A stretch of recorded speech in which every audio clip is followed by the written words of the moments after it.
Hi everyone, Petrik here. Today's video will be a cover reveal. This is for Blood of the Spear by Mark Timmony. This is the first book in the Eye of the Eternity series. It is a self-published series which I haven't read, but I'm definitely looking forward to this because I have known the author for a while now. Mark Timmony has read a lot of fantasy books. A lot of them I haven't even read yet. And I know that he is a huge fan of The Wheel of Time by Robert Jordan and Brandon Sanderson. And when I found out that he was writing a fantasy book, I knew immediately that this was going to be inspired by The Wheel of Time. There is no doubt about it.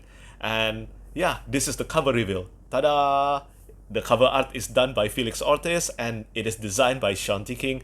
Some of you may know about Felix Ortiz already, but he is one of my favorite artists. He's a great guy and he has done a lot of terrific cover art for self-published fantasy, and recently he did one for Daniel Green for Bridge of Peace. And I'm going to show you the full cover spread while telling you the conception of the cover art and the official synopsis behind it by the author himself. So this is what the author has to say. In 1993, I found The Eye of the World. Robert Jordan's Wheel of Time books became the single biggest influence on me in terms of both type of fantasy I wanted to read and the type I wanted to write. But I didn't have a story, so I spent years world building, drawing maps, crafting ideas, and reading lots of fantasy. Then I came across a painting by Larry Elmore of two men fighting in a snow-covered landscape. One of the men was wearing the armor of a warrior or a knight, and the other wore the trappings of a shaman. I was captivated by the image, and it made me wonder who the two men were and why were they fighting.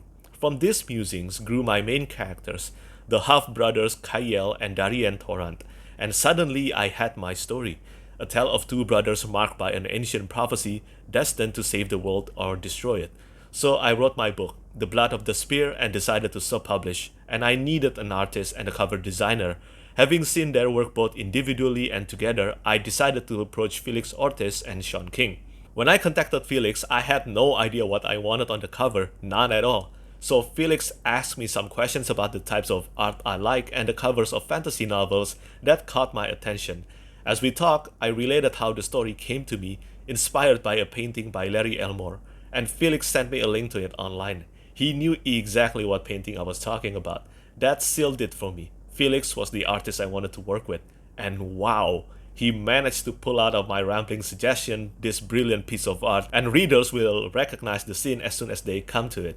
Then I handed the art over to the talented Sean King of STK Creations, and I couldn't be happier. Both Felix and Sean have done a superb job, and I am honored to have their work create the cover of The Blood of the Spear. So what's it all about? For 3 millennia, the Sharin, man and woman marked by the Eye of Eternity and gifted with the ability to summon beings from other dimensions, led humanity to heights undreamt of by their starfaring forefathers.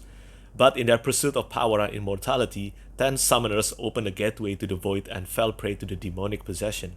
The war that followed destroyed the civilization the summoners had built, and the sundering changed the face of the world forever. At the war's end, Asir foresaw that demons would forever hunt those born with the mark of the summoner. Since that time, though records held in the shrines of the elder gods venerate the Sharin as saviors, the people have feared the summoners as destroyers. Any child born with the mark, or any man or woman upon whom it appears, is executed before they might fall to possession and unleash forces that could not be controlled.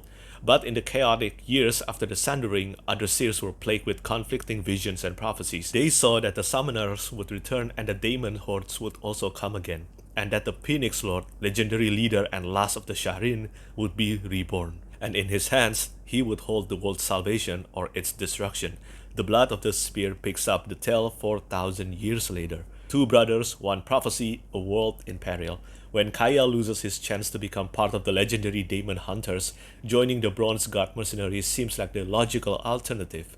It is an opportunity to put his training to use, and more importantly, as the company is currently in the employ of Prince Alexander, it will allow him to keep an eye on his younger brother, Darien, who is determined to follow his dream of becoming a Siralis magic user. But the broken continent of Atmai still bears the scar of the war between the summoners some 3,000 years ago, and an unexpected battle with a demon, a remnant of that ancient war, reveals the brothers' connection to a forbidden bloodline. Soon they find themselves on the run from the prince, demonic hordes, and a prophecy that could break the world anew. I've only read 4 books in the Wheel of Time so far, but that premise definitely reminded me of the Wheel of Time. This book will come out in May, and I am looking forward to reading this book eventually. I want to thank Mark Timmony for giving me the chance to host the cover reveal to this book. And I think if you're a Wheel of Time fans, I think this is worth taking a look. So yeah, that's all from me today. As always, thank you so much for watching, and thank you for your support. Bye bye.